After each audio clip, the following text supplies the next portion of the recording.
Eugénie fait partie des 40 personnes toujours sinistrées de la rue Victor Hugo. Depuis la prise de l'arrêté de péril, elle n'est plus dans l'obligation de payer son loyer, mais elle déplore le manque d'indemnisation pour tous les frais engagés par les habitants de la zone à risque. J'avais fait une centaine d'euros de courses, donc je sais que tout est en train de pourrir parce que c'était des choses qui étaient fraîches. Donc j'ai dû refaire des courses, donc forcément il y a des frais qui rentrent en compte. C'est des petits détails, mais en fait quand on accumule tous ces petits détails, mais en fait la facture commence vraiment à s'alourdir.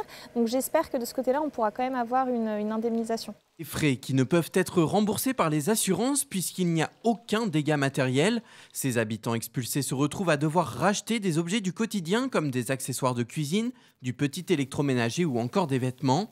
Une situation qui n'épargne pas non plus les propriétaires de la rue Victor Hugo. Ils doivent s'acquitter du remboursement de leurs prêts, mais ne peuvent ni vivre chez eux, ni percevoir un loyer s'ils louaient leurs biens. Un des recours que pourrait avoir le propriétaire, c'est voir peut-être avec son assurance s'il pourrait éventuellement obtenir une indemnité. Dans la plupart des cas, l'assurance, tant que l'arrêté de mise en sécurité n'est pas arrivé au stade assurantiel, ne peut rien faire. Une situation compliquée qui perdure tant que l'arrêté est en place. Si la Fondation Saint-Louis et la mairie décidaient de ne plus reloger à leurs frais les sinistrés, plusieurs options seraient alors possibles. Les propriétaires devraient trouver un nouveau logement à leur charge pour y vivre. Les propriétaires bailleurs devraient quant à eux s'acquitter du nouveau loyer de leurs locataires, un cas inédit pour ces habitants.